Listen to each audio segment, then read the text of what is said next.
nombre es Alberto Barranco Chavarría y esto es Leyenda Urbana. Y este es el primero de 2 programas que vamos a dedicar a contarle a usted las historias de la catedral, los secretos que guarda este maravilloso monumento, que bueno, no hay quien llegue a la Ciudad de México y no sea lo primero que venga a visitar. Vamos a contarles hoy historias en torno al monumento sagrado más importante de México, la Catedral Metropolitana. Vamos a hablar de la historia, vamos a hablar de la arquitectura, vamos a hablar de las historias que están metidas en cada una de las 14 capillas que tiene dentro, en su interior, la Catedral Metropolitana.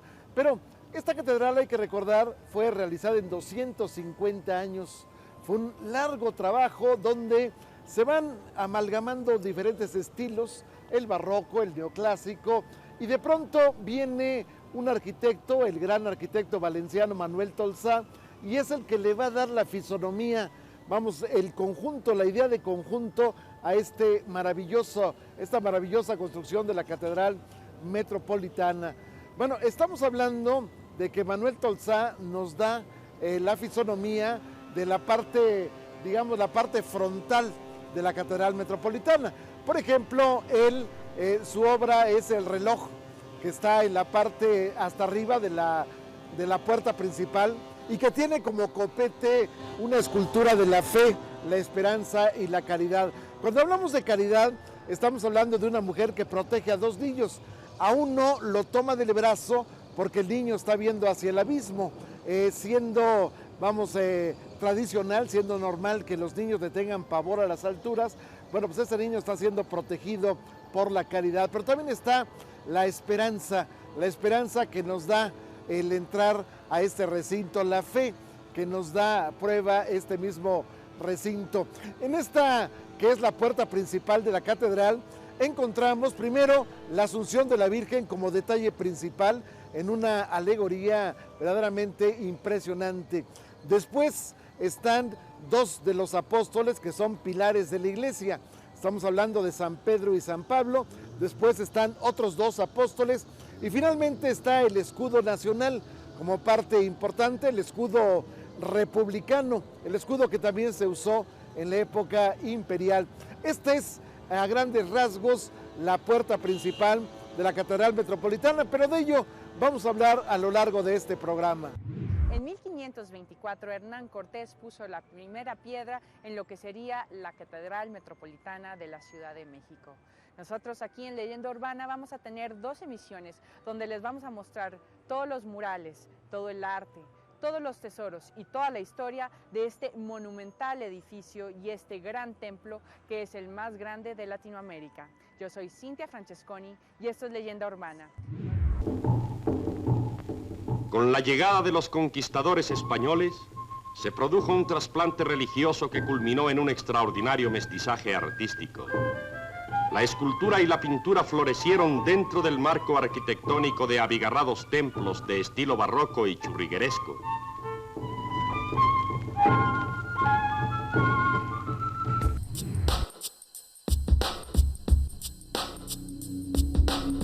Terminada en el año de 1813, esta monumental construcción, obra del arquitecto Gonzalo de Arciniega, quien le da el trazo original. Bueno, posteriormente, a mediados del siglo XIX, la catedral tenía fresnos que circundaban el atrio. La gente venía en las noches de luna a pasear entre los fresnos. Más adelante hubo un escenario cambiado en donde había unas cadenas en donde también la gente paseaba. El atrio era mucho más amplio de lo que es ahora el atrio de la catedral, alcanzaba buena parte de lo que es hoy la Plaza de la Constitución, que por cierto se llama así justamente a partir del año de 1812, cuando se aprueba la Constitución de Cádiz allá en España, cuando las Cortes de Cádiz deciden crear su propia Constitución. Bueno, en este marco la gente también venía a pasear al Paseo de las Cadenas. Este era un escenario que después se transformaría con una serie de prados y finalmente quedaría tal como está, en este escenario de losetas, en este escenario donde hay ventanas que nos dan vista al mundo prehispánico, que nos dan vista a lo que fue alguna vez la raíz de esta catedral, es decir, donde estaban los principales templos aztecas o mexicas. En el costado oriente de la catedral encontramos el Sagrario Metropolitano, donde probablemente encontramos la fachada churrigueresca mejor ejecutada de Iberoamérica, contrastando con su interior, que es un interior bastante austero, que el día de hoy sirve como parroquia y donde se hace diferente tipo de celebraciones. ¿Quién recuerda ya, a pesar de que existe un corrido que dejó constancia, cuando el gobernador de distrito, Juan José Vaz, se quiso meter prácticamente a la fuerza a la Catedral Metropolitana, y entonces él quería que se le diera el nombramiento de huésped distinguido de la catedral?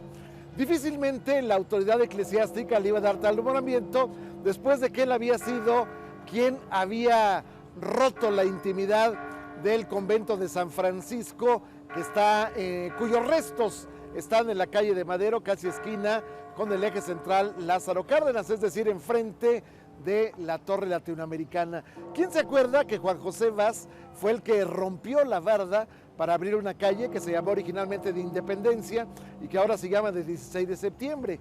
¿Quién se acuerda también que este hombre, al que la gente lo ubicaba como Comecuras, quién se acuerda que este hombre de pronto, bueno, pues había derribado la capilla del Hospital de San Andrés, que de estaría en lo que es la Plaza Tolsá, es decir, enfrente del Palacio de Minería?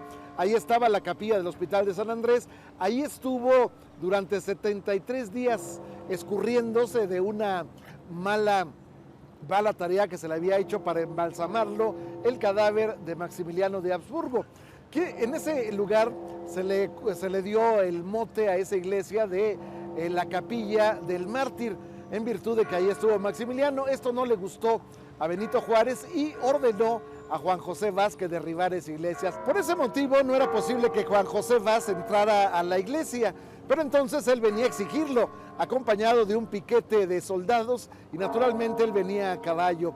El asunto fue que de plano llegaron las autoridades eclesiásticas y le dijeron que no podían recibirlo.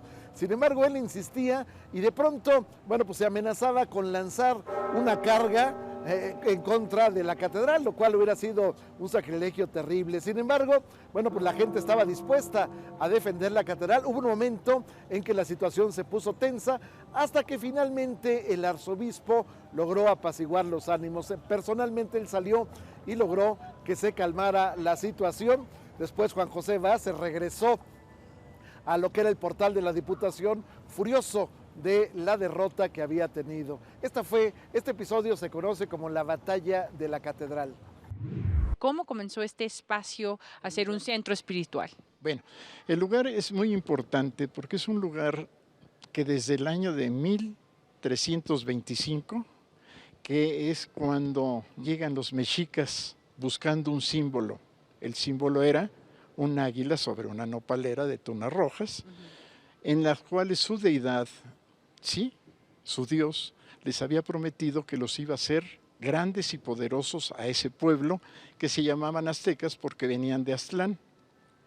Llegan a este lugar, encuentran el símbolo y deciden tomar ya posesión de este espacio. Ellos tienen que ser tributarios de Azcapotzalco por 100 años. Y a los 100 años se liberan con la famosa Triple Alianza y hacen un centro ceremonial de 380 metros de fondo por 440 de frente. Es donde nosotros estamos. Esta catedral está en la parte sur poniente del centro ceremonial mexica. Ellos cambian de nombre al llegar a este lugar, toman el nombre de mexica y por eso nosotros nos llamamos mexicanos. Hay algunas personas que no saben qué quiere decir México y creo que es importante porque México viene de 3 vocábulos náhuatl: metl, luna; xi, ombligo; co, lugar, que en una forma literal es el lugar donde está el ombligo de la luna, pero para ellos era el centro del universo.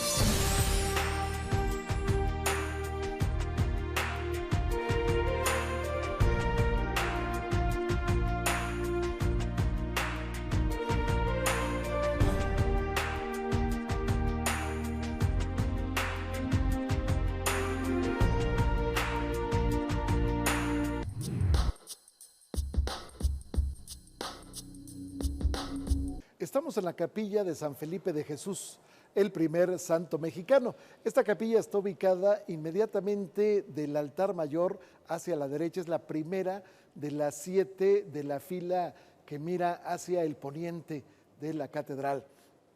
Bueno, en esta capilla originalmente estaba la pila bautismal en donde se bautizó un niño que se llamaba Felipe de las Casas, un niño que después se iría hacia las misiones, compró a Filipinas, lamentablemente el barco que lo llevaba se desvió, una tormenta lo atrapó, llegó a las costas de Japón y ahí nuestro Felipe de las Casas, después Felipe de Jesús, sería sacrificado.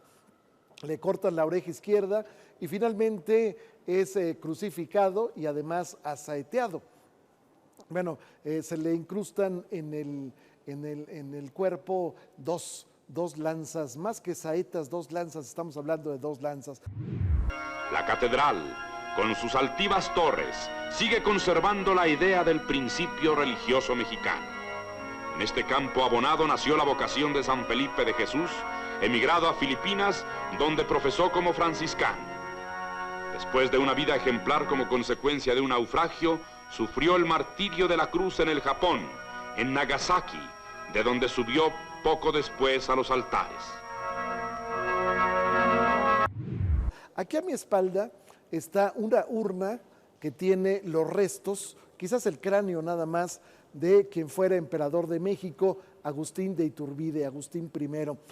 Agustín de Iturbide fue emperador solamente durante 8 meses en México, posteriormente se va a Liorna y se le ocurre regresar sin saber que había sido declarado traidor por parte del Congreso mexicano y finalmente es fusilado Agustín de Iturbide. Los restos se mantienen en este lugar, a pesar de que hubo una polémica si Agustín de Iturbide merecía estar en la columna de la Independencia. Bueno, pues en la época en que salieron los restos que estaban en la capilla de San José, los restos de Hidalgo, de Jiménez, de Aldama, de Morelos incluso, bueno, pues estos restos se irían primero hacia el edificio del ayuntamiento y finalmente reposarían a partir de 1925 en la columna de la Independencia. Pero un detalle curioso, además de los restos de Agustín de Iturbide, estamos hablando del corazón de Anastasio Bustamante, quien fuera 2 veces presidente de México y quien en su momento colaboró con Agustín de Iturbide. Anastasio Bustamante dejó en su testamento que se le pusiera el corazón junto a los restos de quien fuera su amigo Agustín de Iturbide. El corazón ahí está, el hecho se cumplió en el año de 1857. ¿Qué hay aquí también? Bueno, pues esta silla que estamos viendo es la que usaba cuando venía a la iglesia catedral el emperador Agustín I. En esta silla se sentaba, había un reclinatorio con esa misma característica de baño de oro en los costados que le daba cierto realce al emperador cuando estaba en la catedral. Estamos hablando también de la bandera trigarante, la bandera de las 3 garantías, el verde, blanco y rojo, si bien no en el orden normal, estamos hablando de blanco, verde y rojo, la bandera que entra a la Ciudad de México el momento en que se integran los ejércitos realista y el ejército insurgente. Esto fue el 27 de septiembre de 1821, la entrada triunfal del ejército trigarante que llevaba esta bandera. Y bueno, la urna tiene una característica esencial, naturalmente tiene un baño de oro en los costados, pero bueno, la idea es que refleje, así como está el cuadro, quién era Agustín de Iturbide, a pesar de que en su momento, bueno, pues no se puede saber perfectamente, a pesar de que está el retrato. Pero bueno, en esta capilla de San Felipe de Jesús se colocaba siempre un lienzo. En ese lienzo se daban a conocer los nombres de quienes, estando en las mazmorras de la Inquisición, iban a ser llevados a los llamados autos de fe. Aquí estaba el nombre de la persona que iba a ser sacrificada y desde luego las penas en que había, bueno, los delitos en que había incurrido y por tanto las penas a que se había hecho acreedor. La capilla de San Felipe de Jesús, una de las más hermosas de la Catedral Metropolitana. Este majestuoso templo está hecho en forma de cruz latina. Consiste de 3 puertas que van directamente dirigidas hacia el Zócalo capitalino. También, para hacer un recorrido, tiene una forma deambulatoria que rodea la parte del coro y el área de los feligreses. Ahí podemos encontrar las partes del altar, además de 14 capillas en las partes perimetrales de este hermoso recinto. A mis espaldas está la iglesia del Sagrario, una obra maestra del arte barroco mexicano.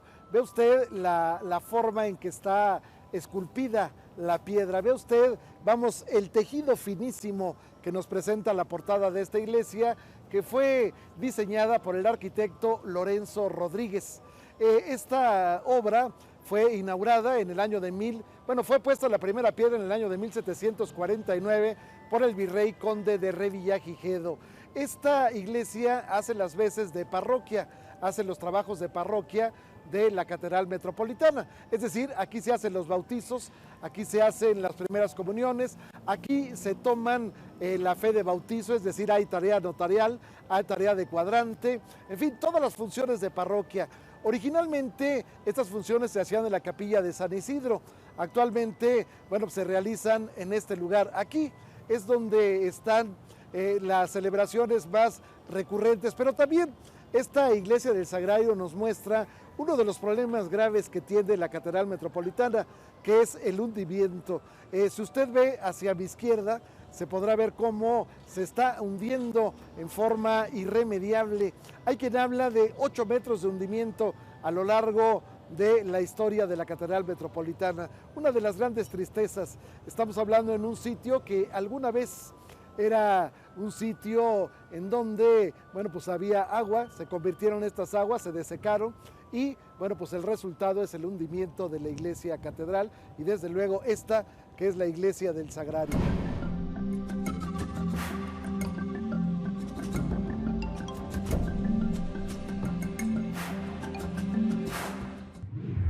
Construido a lo largo de 3 centurias, o sea, 3 siglos, aquí podemos ver claramente 3 corrientes artísticas muy importantes. Encontramos el renacentista, el barroco y el neoclásico, que hacen en armonía y forman en armonía un recinto totalmente cargado de cultura, además de ser un espacio que es único en su género.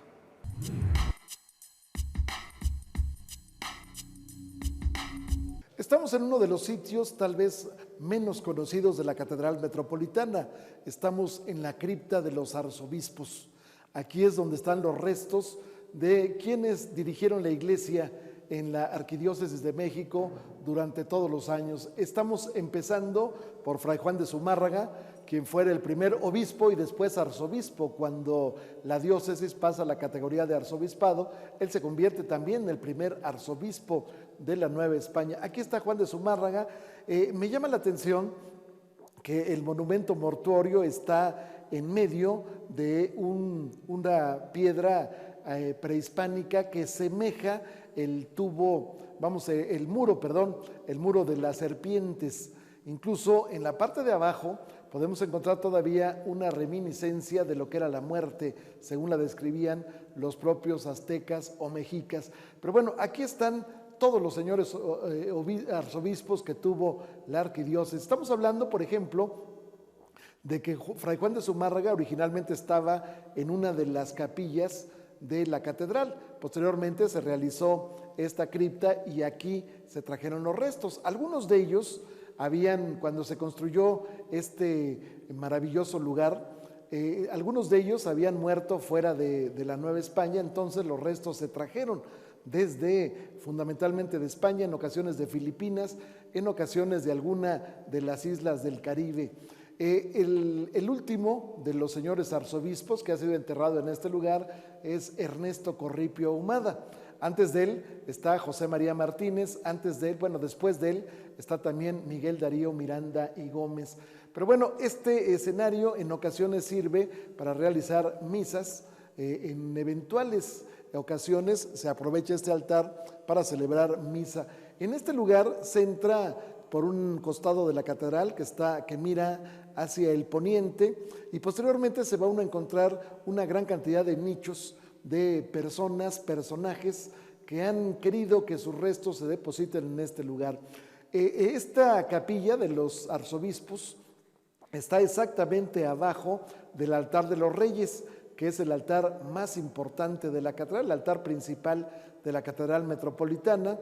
Está en la última parte, entra uno y hasta el fondo, el último de los altares, el altar de los reyes. Bajo él está esta cripta de los señores arzobispos. Otro de los monumentos de más profundo sentimiento cultural e histórico es la Catedral Metropolitana. De ella puede decirse que la religión elevó el espíritu y construyó la belleza, pues una cosa no puede ir sin la otra. Erigida prácticamente desde el primer día de la nueva religión en estas tierras, se tardaron más de 2 siglos para completar sus riquezas. En 1813, junto con la independencia, se terminó lo que hoy puede contemplarse. Mientras todo en torno suyo ha sufrido las más aparatosas mudanzas, la catedral, con sus altivas torres, sigue conservando la idea del principio religioso mexicano. Para 1528 llega Fray Juan de Zumárraga como obispo electo, y ese personaje no puede tomar posesión del lugar, sino se va a consagrar a España como obispo en 1532, llega al 34 y medio, y cuando llega aquí, ¿qué hace? Pues toma posesión de esa primera iglesia mayor que se vuelve catedral, la catedral del obispo, donde está la autoridad. Pasa el tiempo, él muere en 1548, y 4 años después que llega un nuevo obispo y ve la iglesia, ya se le hace poco. Dice, no es posible que esta iglesia tan pequeña para la capital de la Nueva España, ya como catedral es chiquita. Vamos a hacer una catedral como la de Sevilla. ¿Cómo quieres una catedral de ese tamaño? Se calculaba que serían unos 30 años de construcción. El costo era difícil, pero tenían una idea. Y entonces dijeron, pero señor, es muy grande para una isla. Y él toma en cuenta eso y entonces decide hacer una catedral de 5 naves. Una de las capillas más buscadas por la población que llega, propios y extraños, a la catedral, es la Capilla de las Reliquias. Ahí, desde luego, hay una serie de ornamentos, una serie de partes de algunos de los santos. La historia podría ser interminable, o la lista podría ser interminable, pero también estamos hablando como la parte más preciada, una astilla de la cruz en que murió Cristo. En la Capilla de las Reliquias está sepultado uno de los personajes más enigmáticos de la Nueva España, el venerable Gregorio López. Se dice que Gregorio López, que llegara a la Nueva España a los 26 años, era hijo natural del rey de España, Felipe II. Lo cierto es que Gregorio López venía con una preparación que no era común en una gente que efectivamente fuera común. En este caso, él tenía conocimientos de medicina, llega a la Nueva España, se va a vivir a Zacatecas. En Zacatecas se encuentra con un duelo, él presencia la muerte de 2 personas y en ese momento siente como que algo está dentro de él que se remueve, algo que le está llamando como vocación y que no ha podido desarrollar. Y entonces se va a una ermita, se pasa 7 años en esa ermita, a pesar de que no viste hábito religioso. Bueno, tiene una vida totalmente monástica, totalmente frugal. Y finalmente, bueno, decide ante la crítica de la gente que decía, ¿cómo ese señor vive en una ermita y no viste como uno de los frailes? Entonces se va al Santuario de los Remedios. En el Santuario de los Remedios, de la Virgen de los Remedios, se conocía como la Conquistadora, por cierto, la protectora de la Nueva España durante muchos años. Bueno, ahí finalmente se va a enfermar de tifo y se va hacia Huastepec. En Huastepec, bueno, se va a internar en un hospital y ahí va a desarrollar, una vez que sana, va a desarrollar su profesión de médico, en tal forma que se convierte en uno de los más grandes médicos de su tiempo. De ahí, pues, que finalmente Gregorio López sea trasladado a la Santa Iglesia Catedral y ahí finalmente, bueno, pues están los restos en esta capilla de las reliquias. Con esto, con esta historia, damos por concluido nuestro programa de hoy de Leyenda Urbana, la segunda parte de nuestra Leyenda Urbana. Lo espero el próximo sábado a las 7:30 de la noche aquí como siempre, en Proyecto 40. Por lo pronto, gracias por recibirnos en su hogar. Y recuerde que si no vio Leyenda Urbana, lo mejor de Leyenda Urbana pasa en Proyecto 40 los domingos a las 5:30 de la tarde. El exterior de la Catedral de la Ciudad de México se terminó en 1813, después de 3 siglos de trabajos, designando al arquitecto Manuel Tolsá, quien terminó el exterior y la fachada. También a él se debe la escultura de la esperanza, la fe y la caridad de la portada principal, además de la cúpula del transepto y las torres en forma de campanarios. Esto fue Leyenda Urbana. No se pierdan nuestro próximo episodio acerca de la Catedral de la Ciudad de México. Muchísimas gracias. Yo soy Cintia Francesconi y esto es Leyenda Urbana.